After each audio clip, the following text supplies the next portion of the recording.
Agau nageenyi koo ilmaan Oromoo biyya alaa jirtaniif.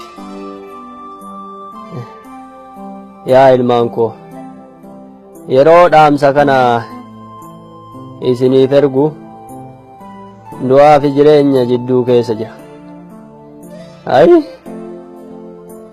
Jiruu du'aa gadi kana keessa jiraachoo mannaa mirga namummaa ofii falmatanii du'uun lafa birattis waaqa birattis duuti dhaloota waan ta'eef kabajaa qabu.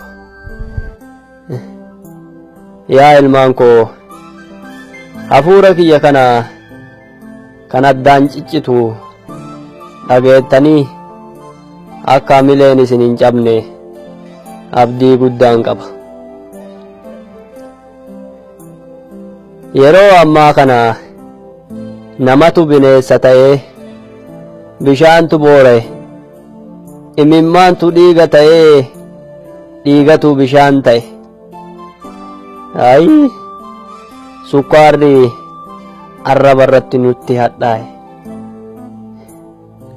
Waan kana hundaa dhaloonni ammaa kuni gatii bilisummaan qabdu hubate aarsaa barbaachisu hunda kaffaluudhaani qabsoo bilisummaa Oromoo gara fuulduraatitti tarkaanfachiisaa jira. Hadhaan summii malee kan nama ajjeesani, madaan kukulee sammuu ittise. Ulfaatinna dachee irraa hundaa natti baachise,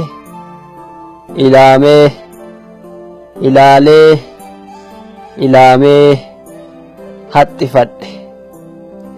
Furrii sammuu kiyya keessa jiru dhiigaan wal makame gaafa baasu eelaa waggaa dheeraa ta'uu isaa mirkaneeffadhe.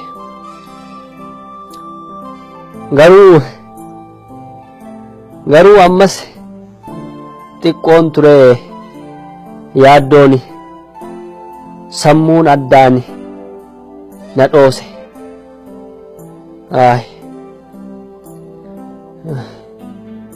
Sammuu kiyya harka lamaan qabadhe walitti cuunfee ija koo dunuuffadhe. Akka nama hafuura addaan citeetti sakandii muraasaa fi du'a callisaa tokko jallise.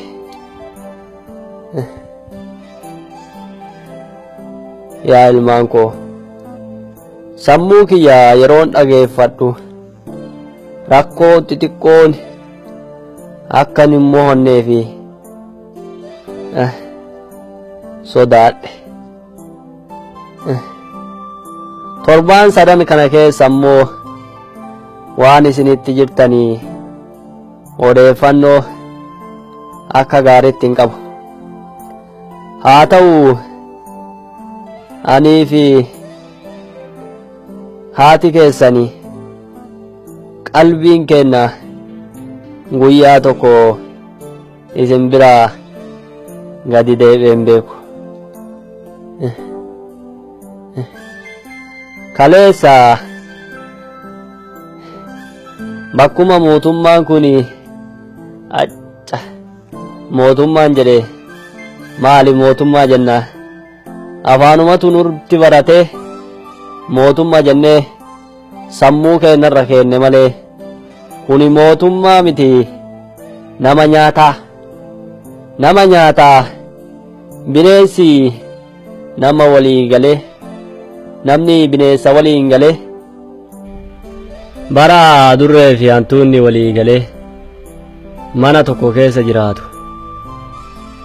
Namni walii galuu dadhabee gaafa jedhamu hantuunni fi adurreen utuu afaan beekanii nu dhagaanii maal jedhu ni laata? Ay mee sana anarraa isintu beekamee waan walii galteen qabu. Ay kaleessa galgala bakkuma ciisee kana osoo na dhukkubu waa'ee keessan kana odeeffadha jedheetuma mana abbaa Caalaa dhaqe. Manni abbaa Caalaas mana fira boo'ichaa ta'ee jira. Yaa ilmaan koo guyyaa gaafa irrachaa irraa jalqabe manni abbaa Caalaa fira boo'ichaa kan ta'e siin jedhee obboleeyyan keessan sanii keessaa namni tokko silaa namni irracha irratti du'e 1,000 olii ammoo mana abbaa Caalaa kan isii kaasee fi waanuma kaleessa dhaqee achitti dhalate siyoo isin hubachiisuudhaaf. Caalaan guyyaa tokko mana taa'ee hin beeku, guyyaa tokkos boqotee hin beeku.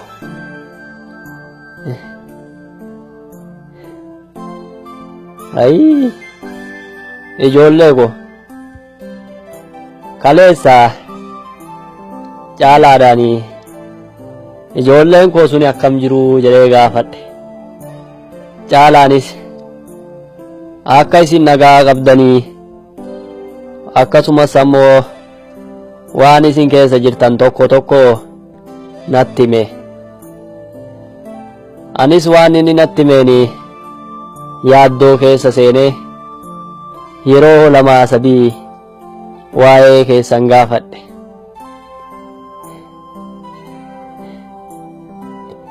Achi boodannillee waanuma kana malee wanni biraa hin jiru naan jedhee anis waa inni naan jedhu sana amanuu dadhabe.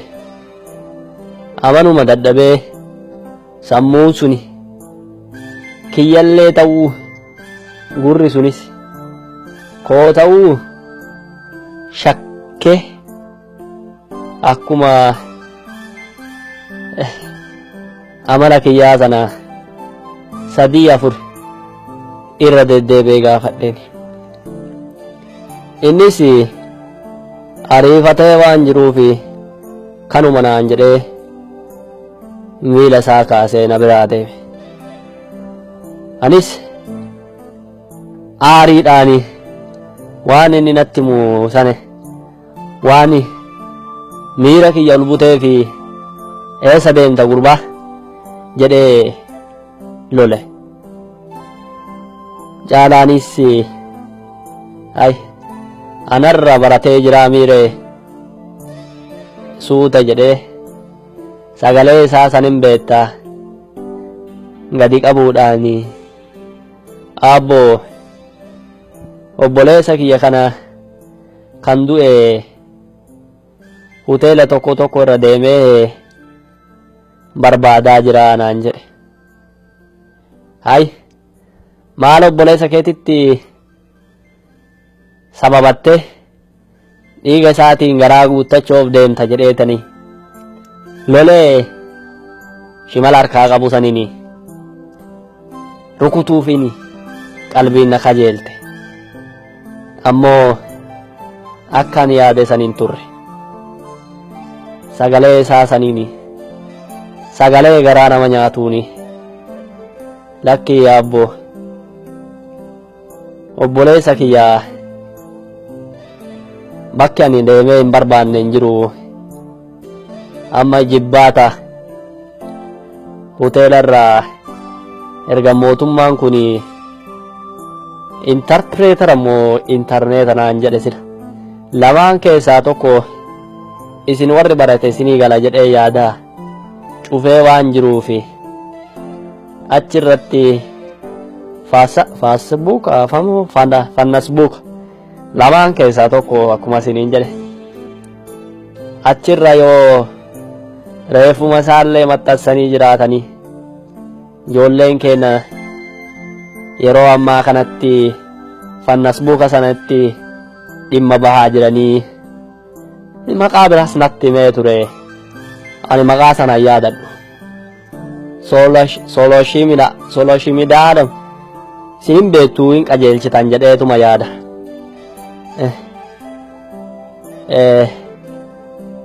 Achirra yoo argadhe jedheetanii barbaada deema naan jedhee anis ammoo lola sanii dhiisee baay'ee gaddee mataa kiyya gadi qabadhe waan tokko yaadadhe. Yaadni sammuu kiyya keessa dhufe Caalaan yeroo reeffa obboleessa isaa barbaadu feesbuuka sanarratti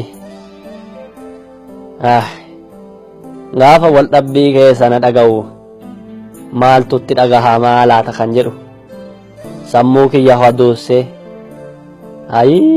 ilmaan koo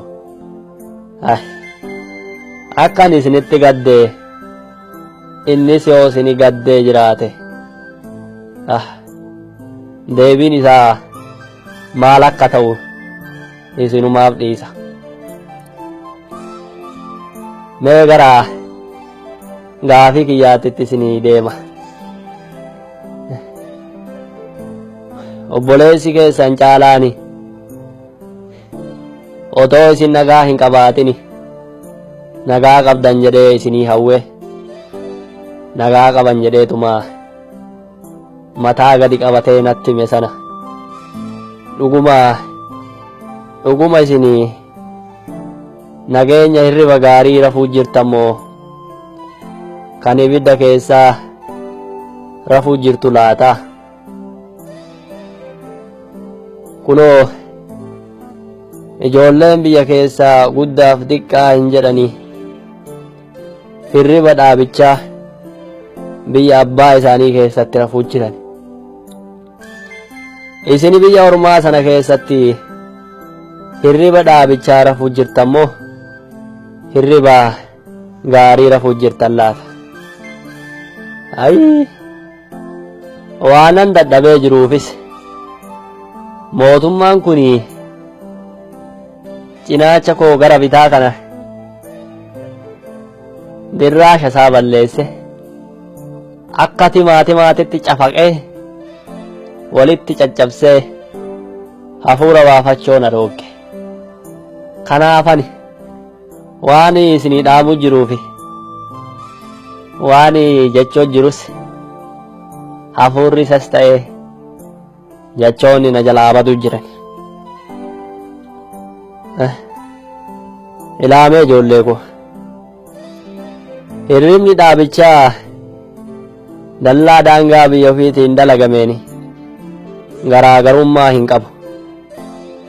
Yoo isinii lammii biyya keessaniitiif hirriba dhaabichaa hin rafne ta'e farra qabsoo diddaa gabrummaatti jennee yoo baanee isin himanne boruuf nun komatinaa. Diina biyya keenya saamee ijoollee keenya nyaachuuf guyyaa guyyaan ilkaan qaratu kanarra fuulleffachuu dhiiftanii walirratti duultan taanaan salphina guddaa keessa jirtu ijoollee ko. Kanuma isinii dhaamani. Ammoo kan biraa waanan isin gaafachoo barbaade waanuma Caalaan jedhe sana dhugamoo wadhabbiin keessanii dhara laata? Yoo dhugaa ta'e mee faasbuukama isinii irratti walloltan jedhan sana irratti naa himaa. Yoo sobas ta'e soba ta'uu isaa naa raggaasa. Ani torbee dhufu dhaamsa keessanii fi ergaa keessan gurra kiyya qaree akka ilmoo haati gabaa yoo waa bittuu fi ijoolleen teettee dimire akka sanitti gurra kiyyaa akka hilleettitti dhaabsisee isin eega ijoollee koo. Ammoo akka naa deebiftani abdiin qaba. Haga sanaa fi nagaan naa taa'a. Torbaan dhufu xaaliyaa lammaffaa isinii erga. Nagaan naa taa'a ijoollee koo. Horaa naa jiraadhaa bulaa. Abbaa keessanii irra.